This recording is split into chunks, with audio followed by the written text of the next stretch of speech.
Hello students, welcome to university academy YouTube channel. आज हम लोग Z transforms of fundamental signals को discuss करेंगे। इसमें हम कुछ इंपॉर्टेंट फॉर्मूलाज देखेंगे जिन्हें हम न्यूमेरिकल्स में यूज़ करेंगे आगे। चलिए फिर स्टार्ट करते हैं। एक तरफ तो हम वो सिग्नल लेंगे जो कि इनपुट है और जब उनका Z ट्रांसफॉर्म परफॉर्म कर दिया जाता है तो उसके बाद जो रिजल्ट आता है दूसरी साइड वो हम लेंगे। तो इनपुट Z ट्रांसफॉर्म से पहले जो सिग्नल है वो है आपका xn और उसका Z ट्रांसफॉर्म करने के बाद जो सिग्नल है उसे हमने डिनोट करा है xz से। चलिए फिर स्टार्ट करते हैं। पहला सिग्नल है हमारा डेल n। डेल n जो है ये इम्पल्स सिग्नल है। अगर हम इसका Z ट्रांसफॉर्म परफॉर्म करते हैं तो हमारे पास जो आता है आउटपुट वो आता है 1। ठीक है, इसी तरीके से दूसरा सिग्नल है हमारे पास UN यानी कि यूनिट स्टेप सिग्नल। अगला सिग्नल है हमारा UN। UN है हमारा यूनिट स्टेप सिग्नल और जब हम इसका Z ट्रांसफॉर्म परफॉर्म कराते हैं तो आउटपुट आता है हमारे पास Z अपॉन Z माइनस 1। ठीक है, और हम इसे लिख सकते हैं 1 अपॉन 1 माइनस Z इनवर्स, यानी कि UN यूनिट स्टेप सिग्नल का अगर हम Z ट्रांसफॉर्म करते हैं तो रिजल्ट आएगा Z अपॉन Z माइनस 1 और हम इसे लिख सकते हैं 1 अपॉन 1 माइनस Z इनवर्स। ठीक है, अब ये हम ऑलरेडी डिस्कस कर चुके हैं कि डेल n और UN में किस तरीके से Z ट्रांसफॉर्म ऑपरेशन कराने पर रिजल्ट ये आ रहा है। तो यहाँ सिर्फ हम फॉर्मूला याद रख रहे हैं। नेक्स्ट है हमारा u of minus n minus 1 यानी कि u of minus n minus 1। अगर हम इसका Z ट्रांसफॉर्म कराते हैं तो आउटपुट आता है हमारे पास Z अपॉन Z माइनस 1 और इसे हम लिख सकते हैं 1 अपॉन 1 माइनस Z इनवर्स। ठीक है, इनकी ROC में डिफरेंस होता है दोनों में, UN और U of minus n minus 1 में, वरना आउटपुट इज सेम। ROC हम यहाँ डिस्कस नहीं कर रहे हैं, हम सिर्फ फॉर्मूला डिस्कस कर रहे हैं। तो ये याद रखना बहुत आसान है कि UN और U of minus n minus 1 का रिजल्ट सेम ही आ रहा है और डेल n का रिजल्ट जो है, डेल n को जब हम Z ट्रांसफॉर्म परफॉर्म कराते हैं तो हमारे पास आउटपुट 1 आता है। तो ये कितने तीनों अभी तक आपने जितने पढ़े सब बहुत ईजी है। नेक्स्ट है हमारा a की पावर n UN। जब हम a की पावर n UN का Z ट्रांसफॉर्म कराते हैं तब जो रिजल्ट आता है वो है हमारा Z upon Z minus a और 1 upon 1 minus a Z inverse. ठीक है, यानी कि a की पावर n UN इसका जब हम Z ट्रांसफॉर्म करते हैं तो रिजल्ट आता है Z upon Z minus a और 1 upon 1 minus a Z inverse.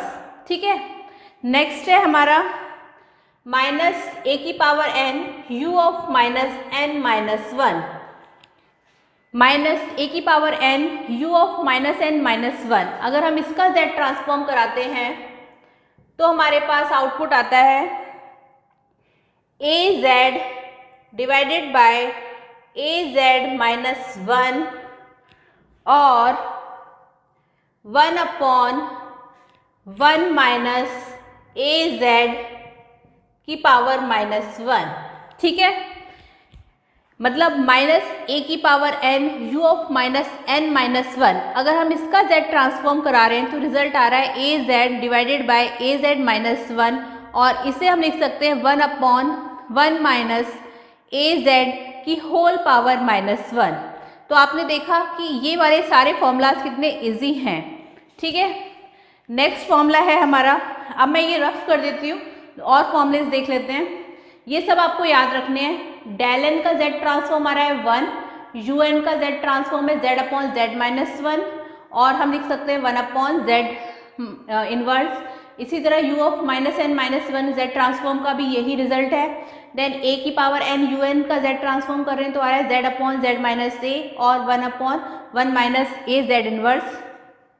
And last इसमें अभी और भी है आगे, तो इसमें है माइनस a की power n u of -n-1 का z ट्रांसफॉर्म कर रहे हैं तो आ रहा है az अपॉन az-1, और इसे हम लिख सकते हैं 1/1 माइनस az का होल की पावर -1। ठीक है, तो ये तो रहे इस फॉर्मूले की बात। अब और फॉर्मूलाज डिस्कस कर लेते हैं।